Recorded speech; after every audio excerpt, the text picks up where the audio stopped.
La vitamine D est une vitamine incontournable en médecine nutritionnelle et fonctionnelle.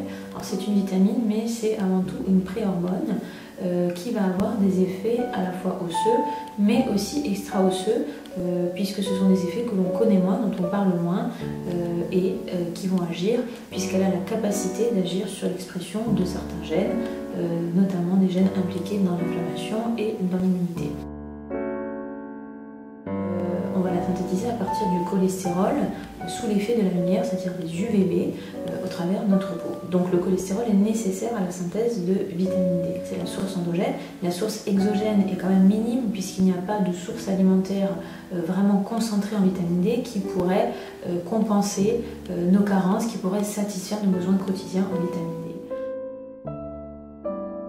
Alors, le problème, c'est que nous sommes très peu exposés au soleil en relation avec le mode de vie moderne. Tous nous nous retrouvons carencés, nous manquons tous crûment de vitamine D. 78% des femmes sont carencées en vitamine D, dont plus de 50% sont des femmes ménopausées. Nous sommes quelque part victimes d'une inconscience collective qui dit que la vitamine D est utile uniquement pour les os, chose qui est totalement fausse. Donc on a établi les valeurs optimales de la vitamine D en fonction de l'activité osseuse. C'est en réalité un puissant agent anticancéreux, mais à des doses qui sont supérieures à ce que l'on recommande pour garantir le métabolisme osseux. Alors on sait que la vitamine D va être impliquée dans l'expression de plus de 600 gènes et va avoir des effets génomiques.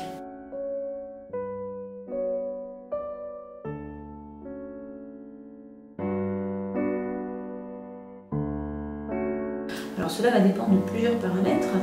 Dans un premier temps, la latitude. Il faut savoir qu'à une latitude au-dessus de 38, il n'y a pratiquement pas de synthèse endogène de vitamine D. Comme on dit en Europe, il faudrait se trouver en dessous de Madrid pour pouvoir bénéficier d'une bonne synthèse de vitamine D. Ce qui va jouer aussi, c'est la pigmentation, puisque la vitamine D va être moins bien absorbée sur les peaux métissées ou noires. Au contraire, les peaux claires vont absorber plus facilement la vitamine D. Donc c'est un paramètre qui sera également à prendre en compte. Ce qui va jouer aussi, c'est le poids, puisque les personnes obèses vont être plus facilement carencées en vitamine D, du fait que c'est une vitamine soluble dans les graisses qui va aller se loger dans le gras.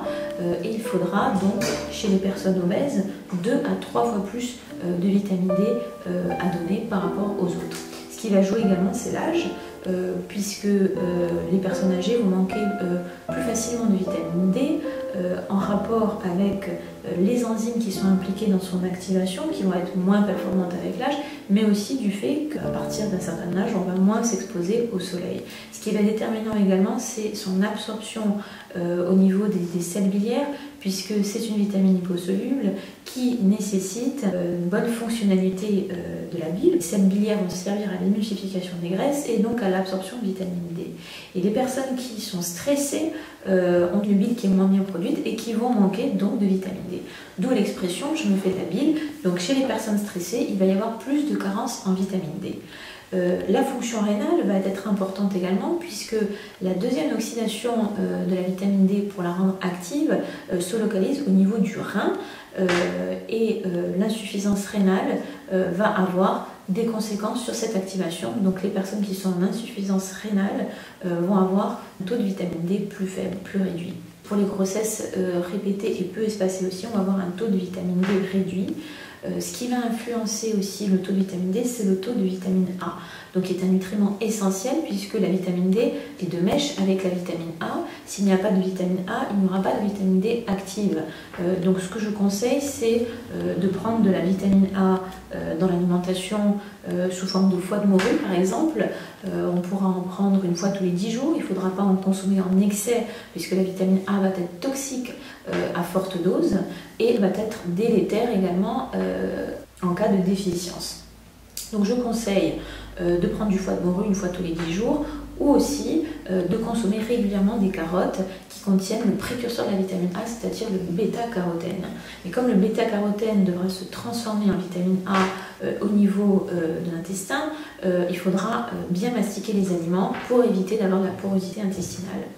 Le polymorphisme génétique est un paramètre très important puisque la vitamine D va impliquer des enzymes pour son activation et il y a un polymorphisme de ces enzymes. C'est le cas aussi pour des récepteurs et des personnes qui vont avoir des récepteurs à la vitamine D moins performants, ce qui va nuire évidemment à son efficacité et à son activation et à son transport. Je vous ai parlé de la synthèse de vitamine D et de ce qui pouvait influencer son absorption.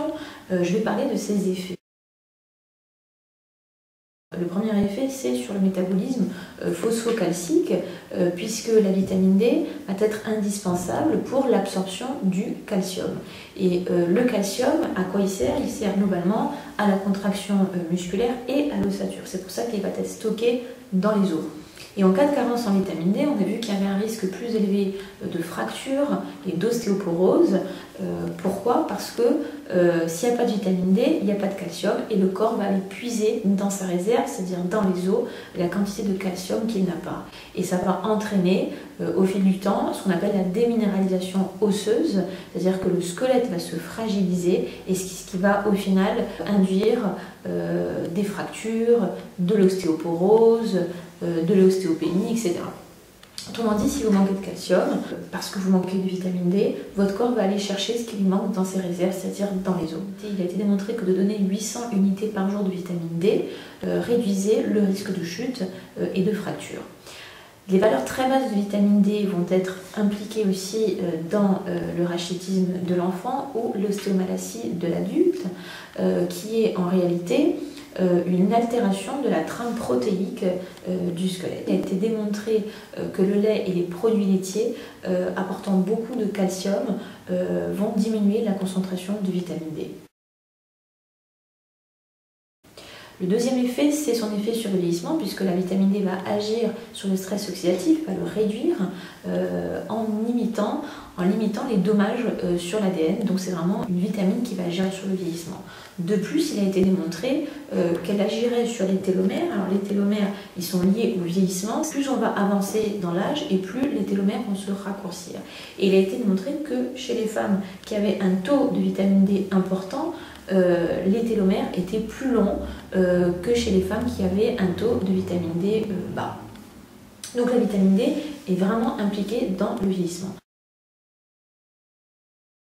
La fonction numéro 3, c'est la fonction musculaire et la contraction, puisque la vitamine D améliore la contraction musculaire et favorise les fibres de type 2, c'est-à-dire les fibres rouges qui sont plus oxygénées et qui vont être impliquées dans des efforts qui vont permettre de faire des efforts de longue durée. Donc c'est une importance fondamentale chez le sportif. De plus, on a vu que la fonction des membres inférieurs était améliorée avec l'apport de vitamine D. En cas de carence, qu'est-ce qui va se passer? Une atrophie musculaire et une altération des mitochondries qui sont les centrales énergétiques de nos cellules. Il peut y avoir aussi de la sarcopénie, c'est-à-dire la fonte musculaire et du squelette aussi, c'est-à-dire qu'on va être plus gras que sec et on va avoir moins de performance musculaire. C'est le cas notamment chez les personnes âgées, donc chez qui la supplémentation devrait être systématique pour éviter justement la sarcopénie.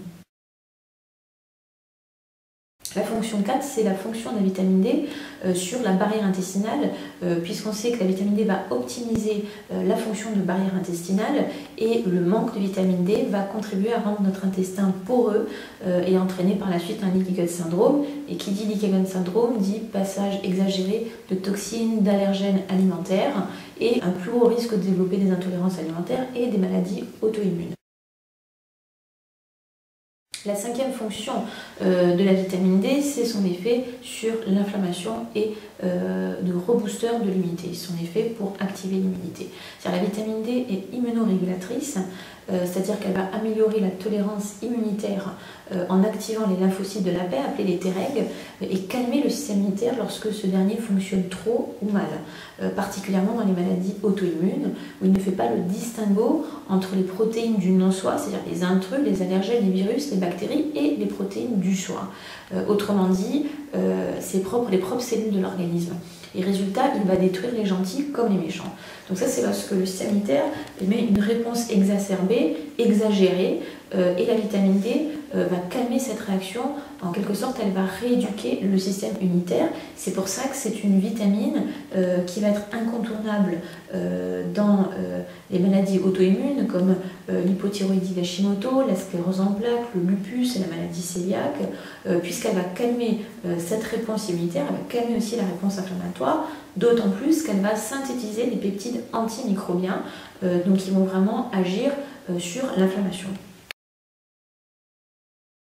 La fonction numéro 6 de la vitamine D, c'est son implication dans la santé bucco-dentaire. La vitamine D est impliquée dans la santé parodontale et la dentition de par son effet sur le métabolisme osseux, mais également en raison de sa capacité anti-inflammatoire à stimuler la production de peptides antimicrobiens. En plus que la carence en vitamine D augmenterait la formation de caries et de maladies des gencives, ce qui en fait une vitamine utile dans la santé bucco-dentaire.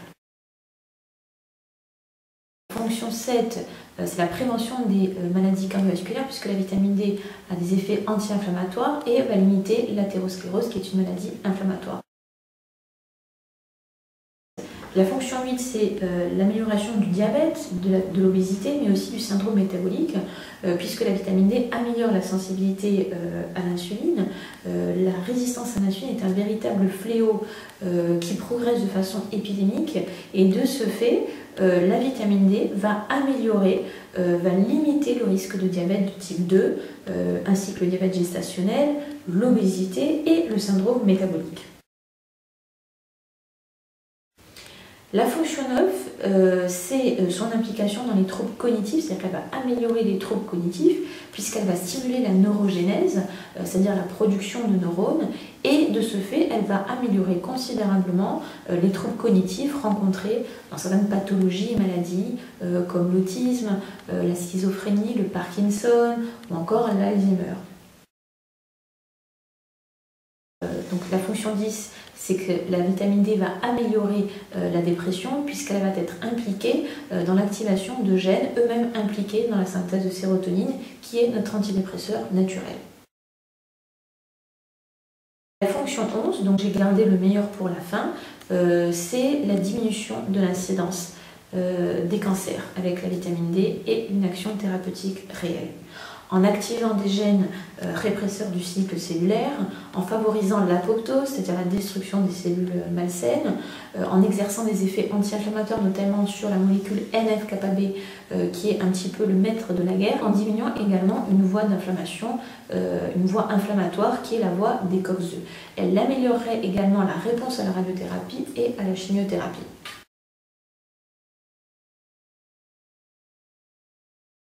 La vitamine D pourrait être un traitement anti-cancer potentiel préventif et thérapeutique et pourrait réduire la mortalité par cancer de 13%. On a mis en relation des taux de vitamine D avec l'incidence de certains cancers. Et on a vu qu'avec un taux de 52 nanogrammes par millilitre de vitamine D, on réduisait de 50% l'incidence des cancers du sein. Avec un taux à 42 nanogrammes, on réduirait de 30% l'incidence du cancer du sein. Avec un taux de 34 nanogrammes par millilitre, on réduirait de 50% l'incidence des cancers du côlon. Et avec un taux de 32 nanogrammes par millilitre, on aurait une absorption optimale du calcium, seuil de suffisance de vitamine D.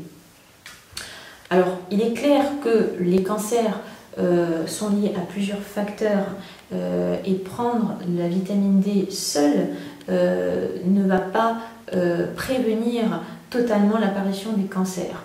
Mais une chose est sûre, c'est que ça peut limiter un petit peu sa survenue et je pense que c'est toujours cela de prix, d'autant plus que les résultats d'études sont stupéfiants.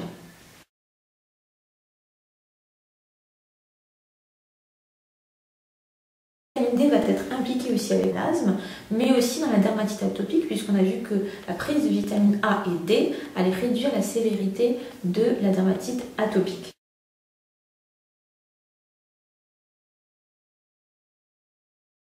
C'est une vitamine qui est impliquée également dans la fertilité puisqu'elle va améliorer la fertilité en limitant le risque de fausse couche, mais aussi en améliorant le syndrome des ovaires polykystiques et en optimisant la régularité des cycles menstruels.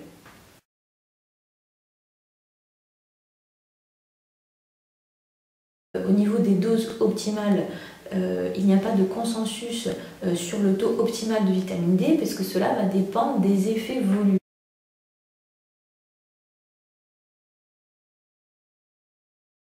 On sait qu'entre 50 et 70 nanogrammes par millilitre, lorsqu'on atteint 50 à 70 nanogrammes par millilitre, on a les effets extra-osseux au niveau de l'inflammation et au niveau de l'immunité. C'est-à-dire qu'on va rebooster l'immunité, on va avoir une meilleure immunité avec des taux de vitamine D qui sont compris entre 50 à 70 nanogrammes par millilitre.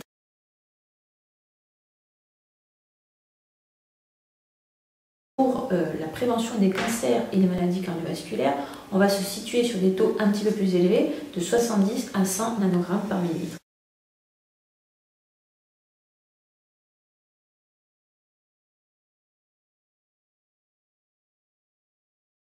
Il faut savoir que le surdosage est quand même rarissime.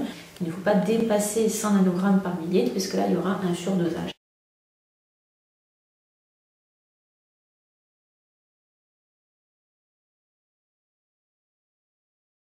Je conseille de prendre de la vitamine D naturelle à une dose de 2000 à 3000 unités par jour afin de pouvoir bénéficier des effets osseux et extra-osseux.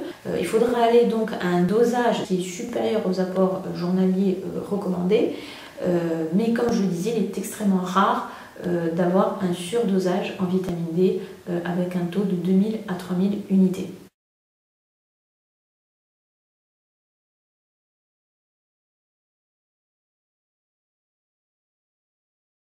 La vitamine D devra être prise au moment du repas puisqu'elle est liposoluble et donc elle sera mieux absorbée avec un corps gras.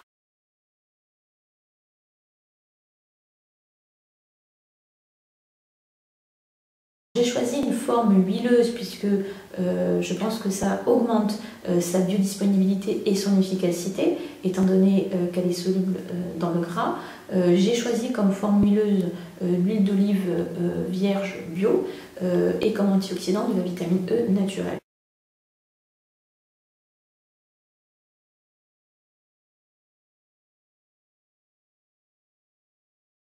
Donc c'est une vitamine qui est totalement naturelle. Il a été démontré que la vitamine D3 serait plus efficace que la vitamine D2 qui est la forme végétale, l'ergostérol, issue des levures. C'est pourquoi j'ai choisi la vitamine D3 naturelle issue de la lanoline.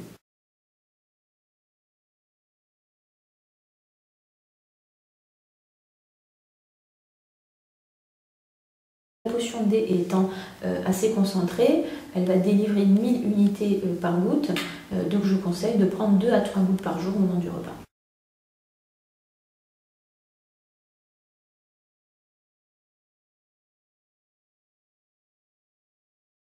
Pourquoi les doses massives de vitamine D sont moins efficaces, du moins sur le long terme? Idéalement, on aurait besoin de 2000 à 3000 unités de vitamine D par jour pour qu'elle soit bien absorbée, pour que son augmentation soit constante et stable. Et de donner 100 000 unités d'un coup, le corps n'est pas habitué, il n'est pas assez intelligent pour tous les jours absorber 2000 à 3000 unités et les garder pour le lendemain et le surlendemain et ainsi de suite pendant des jours et des mois. C'est-à-dire que la majorité va être éliminée. Lorsqu'on donne des doses élevées de vitamine D, c'est certes pas inefficace, mais on va assister à un pic qui va redescendre très vite au fil du temps. Et on a vu que c'était plus efficace de donner des doses supérieures aux AGR, qui étaient de 2000 à 3000 unités par jour, pour qu'on ait une augmentation constante et stable. Par ailleurs, je pense que de donner des doses massives de nutriments, quel que soit le nutriment, à de rares exceptions près, soit bénéfique pour l'organisme, je pense que ça perturbe énormément le fonctionnement de l'organisme de lui donner une grosse dose d'un coup. La vitamine D ne nous a certes pas dévoilé tous ses secrets, mais une chose est sûre, et les études le confirment, c'est que c'est une vitamine incontournable qui occupe une place importante dans notre équilibre de santé et dans la prévention des maladies, notamment pour ses effets extra-osseux, sa capacité à activer certains gènes, ses capacités anti-inflammatoires, à rebooster le système immunitaire. Et je pense que c'est une vitamine vraiment qui mérite d'être connue puisqu'elle est impliquée dans l'activation de plus de 600 gènes.